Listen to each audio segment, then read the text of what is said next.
Good afternoon. We are calling to order the April 22nd board meeting of the Landings Association. I would note that everyone is present and Kevin Crouch is present virtually. Do we have any guests who intend to speak? We do not. Okay. Can I have a motion to approve the consent agenda? So moved. Second? Second. All in favor? Aye. Any opposed? All right. The reports from the Landings Golf and Athletic Association, Mark had notified us that he was unable to be here today. I don't believe that anybody has a substitute reporter. Do they? Okay. No, I mean, we had a significant one at the finance committee, and it was a lot about just the things that are coming up, and nothing is earth-shattering. Okay. They did not get, I would tell you this, they expected and got in the bids for the Franklin Creek, and they were expecting to be able to approve them tomorrow, and we're having a special finance committee, but there's a lot of work to do, and so that has been put off until the May meeting. Thank you. Yeah, I think they had made some conveyances of that message, so Yeah. we'll wait till next month to hear about that. New business is in order. Carl? Yes, I don't have anything to report for GM part. I know you have some stuff you'll cover at the end, so I might make a couple of comments piggybacking on that. But unless anybody has any questions for me, we will go ahead and turn it over to Jessica for the monthly financial reports.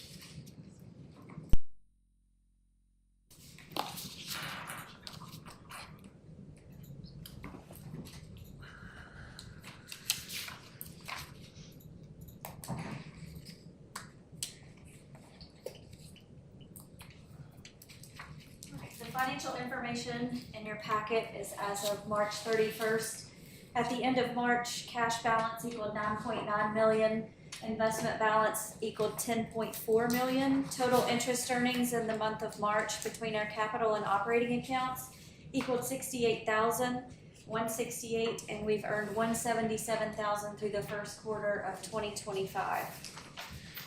Total operating revenue at the end of March equaled 3.1 million. That's $114,000 better than our budget and $688,000 more than the end of March of 2024.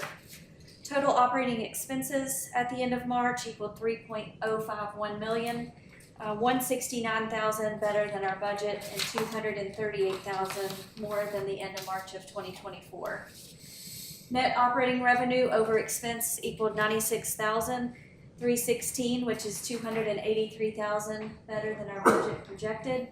Some of the main drivers for the $283,000 better than budget on the revenue side: annual vehicle registration performing more than budget, our rental income performing less than budget due to the Crown Castle revenue share dropping beneath what it was last year due to a carrier dropping offline that we had previously earned earnings share with.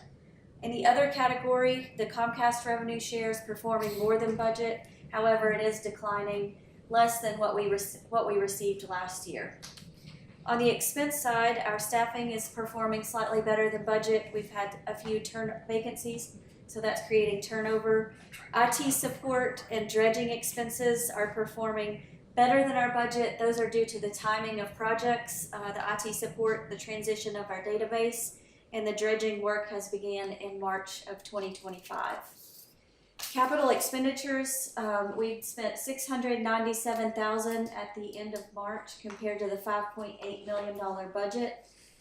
41% of that on roads, 15% storm drains, 5% on paths, 3% on bridges, structures, and 38% on bridges, structures, and equipment, and 1% on marinas. We've had two projects that completed in 2025, the Nature Trail Backflow Preventer that was moved forward from 2024, and an HVAC unit for the Corps, brings us to $18,000 over budget for those two projects so far. Members' equity at the end of March equaled 13.7 million, which is an increase of 904,000 since the beginning of this year. Accounts receivable aging, as of today, we have 17 non-assessment accounts that have a past due balance, and we have 53 assessment accounts still with a past due balance compared to 75 on this same day last year. We started the month of April with 233 with a past due balance. So we are now at 99% collected, and late fees were imposed on April 2nd and privileges were suspended on April 8th to move that balance from 233 down to 53. Anything in your packet that is highlighted in yellow is a pending closing or ones that we're working closely with the property owner. Any questions on the financial information? Lots of yellow there, so that's good. Yes. Okay, Yes. so thank you. Okay, Aaron, community development update.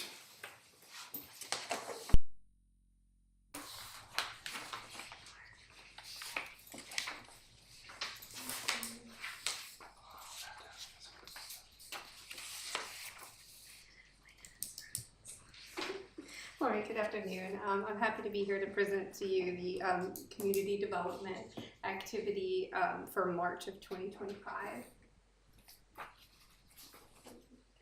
There we go. So to start off with, our number of permits issued is higher than anticipated and higher than the previous 4 years.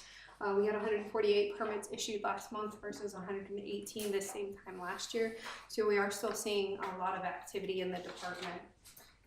When we look at the applications reviewed by the ARC, those numbers are up as well. We had 41 reviewed versus 35 in 2024. So we are still seeing more than expected activity with the ARC as well. Regarding our accelerated construction activity, we did have another new home finish out. So we have 3 completed this year. We have 2 new homes that were started, so we're still at 17 active construction sites. We have 9 major improvements, 101 minor improvements, which is where we're seeing most of that growth. 27 dumpsters and 8 permanent extensions. In regards to trends, we wanted to look at that construction activity and see if we know that throughout this year we expect to see a lot of activity. However, when we started looking at the applications coming through the ARC, we're seeing a pretty steady decline. So what this shows you is that in 2023 we had 16 approved throughout the year.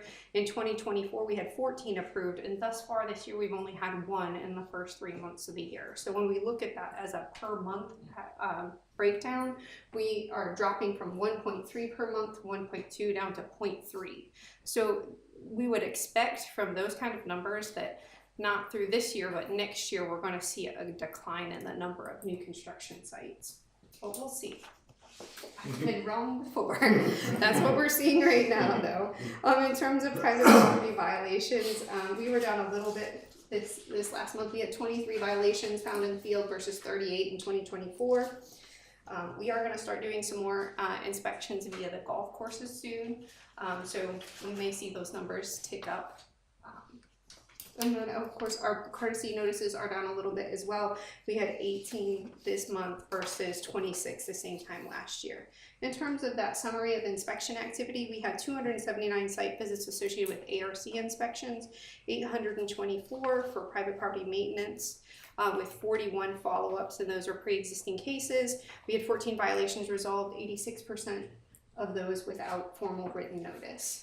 The types of violations that we observed, we did not have any hazardous trees. We had roughly 20% driveway and damage or maintenance needed. 29% were associated with home maintenance. 29% were associated with landscaping, and then 22% were ARC related. So that's things like we're not done with work being done without a permit, or the violations on new construction sites. So, any questions? Erin, given the number of houses that are now on the market, I think, I remember there were 49 at last finance committee. I was wondering if that has a correlation with the number of permits. I see several on my road that they have dumpsters and they're working on them. Does that, is it primarily people who've lived here for a while and are doing things? Usually what we see is that in the first couple of years of ownership, there's kind of a flurry of activity. There's and then we also see it kind of on the tail end of ownership where people are preparing a house to be placed on the market, or if you know, say someone inherits a house or they're taking it over for their elderly parent, we see a flurry of activity in those cases too. So I don't know if I would necessarily say it's properties that have been owned for a very long time. It's usually kind of staggered around new ownership or transitions of ownership. That's what we see usually. I have one more question. I'm not sure it's you or Sean, but there's a house being built on Lanning's Way or property being developed. What is all the drainage pipe that's? Yeah, Sean will be the best to address Yeah, that. so that's a great example of Chatham County's flood ordinance in action. All of those houses are in a AE flood zone. That house went through the process to try to determine how they could make that lot buildable under the current flood ordinances. They weren't able to do it without bringing any fill in because they are in a floodplain, so they can't bring additional fill in. They did a WAFA study to try to see if they could show zero net impact to the surrounding areas. That also failed. So the only way that they can actually develop is by adding additional storm drain infrastructure and connecting into the system to be able to drain that area. We were already working on 2 houses down a similar issue because it kind of sits between 2 drainage features. And so the homeowner, as part of this submittal, they went through with their engineers and they were able to identify about 150 foot of pipe and an inlet box could resolve their issue. So we agreed to work with them. They pay for that section of the installation. We'd move all the infrastructure onto the association's common property where it should be. And we also are adding an additional 100 foot and another box further down to address the other neighboring properties. So it's kind of a joint project between the association's managing all of it with our contractors, but it'll address all the drainage issues on the back of Hardwick Lane. And that's, some of it's at our cost? Some of it will be at our cost, yeah. Majority is at the homeowners. And when Sean and I talked about this the other day, we're gonna keep running into this with all these infill lots that are hard to build, that there's gonna be some more of these If you get flood a management challenges. if you get a chance, go see, because all the houses around that lot were essentially built up when they were built. And so that lot sits in a giant bowl. And for them not to be able to bring any fill in makes it almost impossible for it to really be developable. So that was the only solution. We moved very quickly with it just because we were trying to keep up and get, working through with the CDD, their process, and also with Chatham County, so that it could be permitted by both the county and That's been CDD. in review process with Chatham County for a very long time. So that house, the front of it will be on Lanning's Way South? No, No. it'll be on Hardwick Lane, It will number be. 2. Okay. Isn't it Morning Mist? Or Morning Mist, sorry. Morning Yeah, Mist. Morning Mist. Okay. Yes. Thank you. And Sean, why could they not bring in Phil? That lot is located in floodplain, flood zone, An AE. AE or a VE flood. I was gonna say of note is, I think it was 2017, the floodplain maps changed. Correct. So probably in the master plan, it was probably okay, but when the flood maps changed, it. That's quite a. And so, yeah, they have to have a zero net fill in their calculations as they're developing, Yeah. or a WAFA study, which failed. So they had really no option other than trying to work with us. Thank you. All right, Thanks. thank you. All right, Tim, with security updates. Try to set you up. All right, thank you, how about that? March crime statistics were pretty good, as you can see, we're pretty much down across the board, from 6 to 1 for part 1 crimes, burglars and theft 12 to 1, vandalism remaining flat at 1, trespass was down from 2 to 0. The part 1 crime that was reported was a well-known and long-time vendor out here at the landings, allegedly stole, I think, a total of 5 checks and cashed those checks. Warrant was issued and he has subsequently been arrested.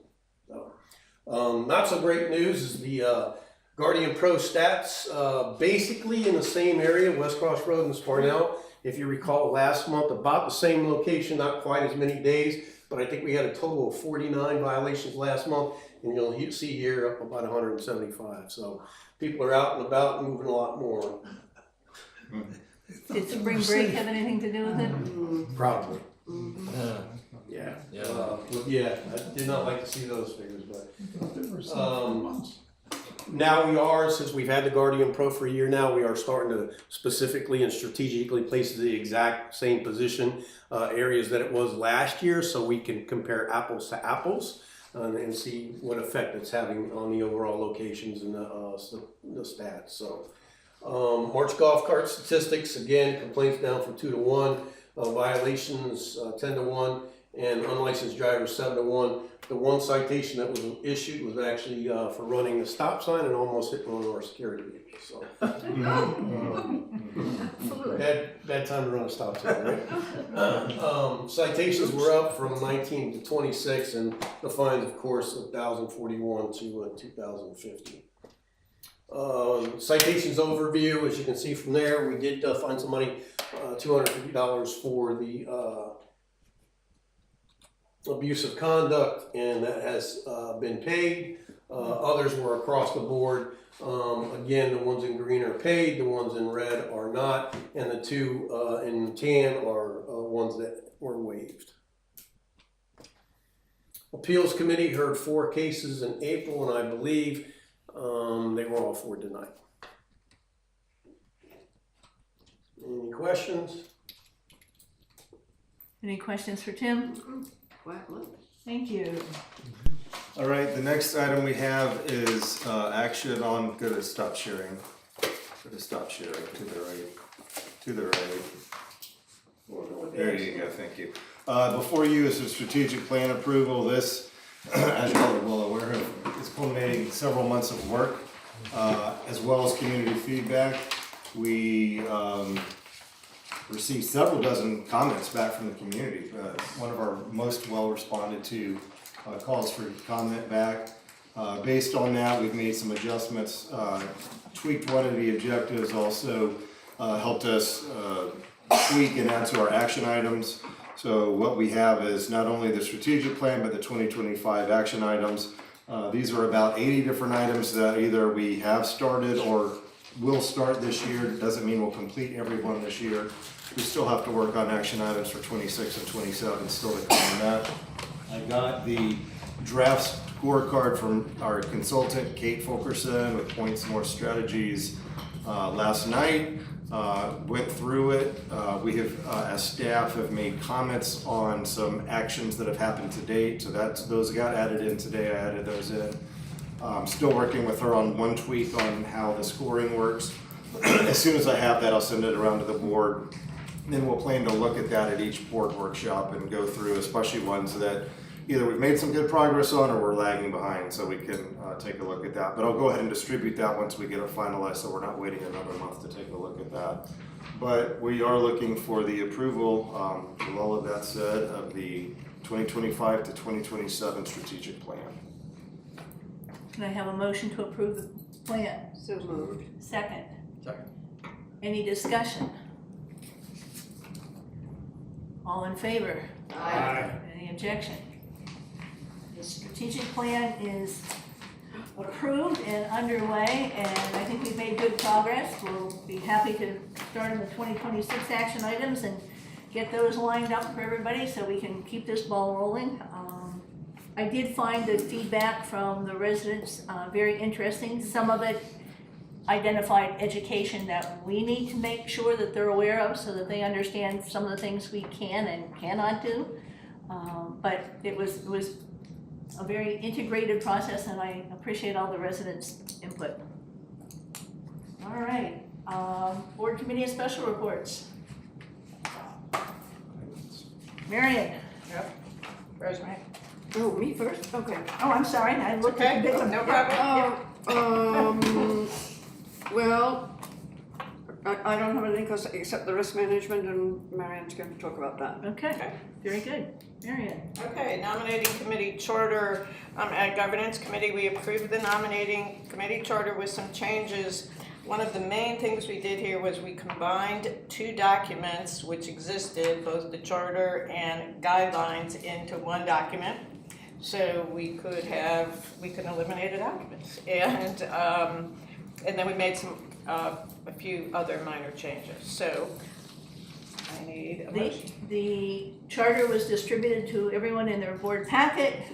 May I have a motion to approve the charter as circulated? So moved. Second, Second. discussion. All in favor, say aye. Aye. Any objections? I Moving- will mention, Patty, that we have begun, speaking of nominating committee charter, we have begun, Patty and I are the board members on the nominating committee. We have begun to identify non-board member candidates. For the committee. For the committee, sorry, yes. And the charter requires that we have at least 5 non-board members on that committee. So to date, we have 4 that have accepted from special invitations or invitations that were provided to the previous members of the committee. Later this week, we will send out, either this week or next week, we will send out to the community at large asking for volunteers to serve on the nominating committee. Now I will move on. Any questions on the nominating committee's structure and the solicitation of people for the committee? And then obviously it'll evolve into solicitation for people to apply for the board. You said we already have 4 people that we've invited, so we've 4 got- people have indicated interest to be on the nominating committee. Don, what traditionally has been done is if you were on board, on the committee last year and were engaged, then you were re-asked if you were interested in being on it this year. And Marion sent that out to those individuals, and she has 4 people from there, or just general discussions who have said, I think most of them were from there, that they would Yes. be willing to serve again this year. It's helpful, they know the process, et cetera. Very. And then the general invitation will go out to the community in the near future. Bill?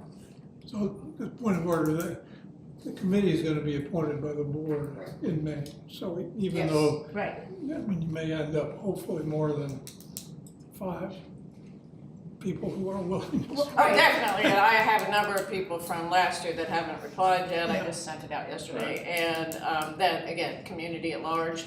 Also, if people think there would be a good individual that might want to serve on the nominating committee, when that notice goes out, if you could indicate to those people that they should contact Patty or myself. Any other questions on that? All right, risk management policy. Risk management policy. The risk management policy and the efforts behind it have been ongoing, and it's been a great effort by staff, by Rosemary, and the people that served on that committee.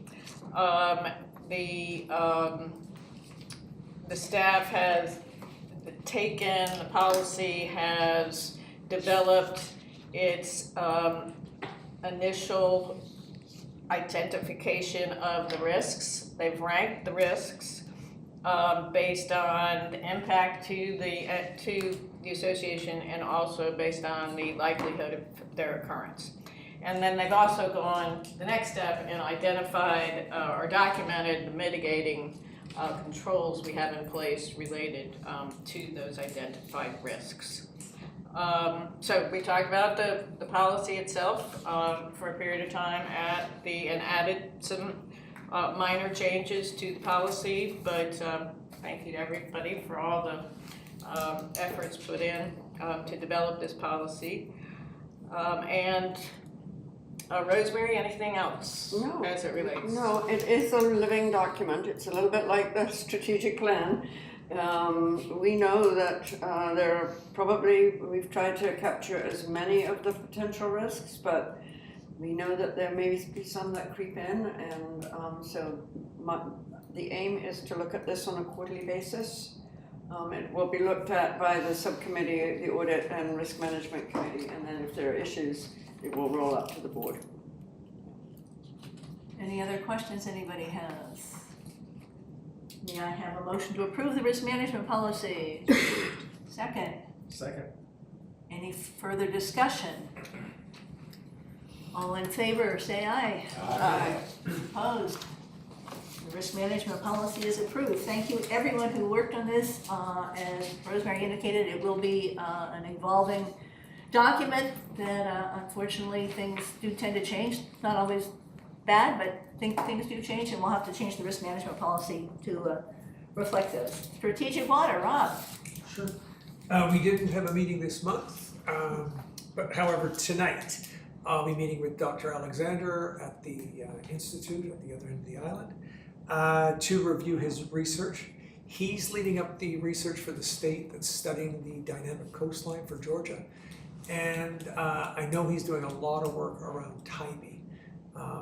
He said there's specific implications for Skidaway Island that relate to sea level rise and coastal flooding in his research. And one of my goals is to have him here to present to us. So I'll be looking forward to doing that. He's also involved in some work that's being done particularly around Tybee because they've got a lot of issues facing the ocean itself, but their back river area is very similar to our Franklin Creek area. And so there's mitigation efforts going on there to reduce the impact of sea level rise that I want to understand how they're going and how they're approaching it. What we can learn. To see what the learning is. So stay tuned, I'll report what I find. Very good. Anybody have any questions of Rob? All right. Director's comments. The directors, anybody have any further comments to make? All right, I have a fairly brief president's report. I just wanted, for those of you who weren't here, we held our first drop-in session today. We had 8 attendees. We are looking to hold them quarterly, an hour before the respective board meeting. We seem to have good interest in it today, and so we will continue it so long as the community continues to express an interest, and we thank those people who showed up today. Second item, we will be coming out shortly with information on soliciting candidates to run for the board, as Marion has indicated. As she said, the first phase is the creation of the nominating committee. We are looking for people to serve on the nominating committee, as well as people who ultimately are interested in making an application to run for the board. So if there's anybody out there listening who would like to do either of those, please reach out to Marion or myself. Earlier this month, we had television coverage of a tournament here that highlighted our wonderful community, from its environment to its residents, and why we are all so blessed to live here. We recently had another meeting with Comcast, and we are making progress in terms of their burying cables, which have been laying on the ground for some period of time. The association sent Comcast a letter, I believe it was last month, and has been meeting with them. The most recent meeting was earlier this month, which Sean and the TLA hosted. It was also attended by Sam Calora of the club, because they too have outstanding Comcast issues. And Comcast is now sending us at least weekly reports or as to what they have done. Sean goes out and verifies that it's what they have done. And we're looking, and Comcast is looking to have all the cables buried in 13 weeks, and we've got 2 weeks down and 11 to go. So hopefully cables will all get buried.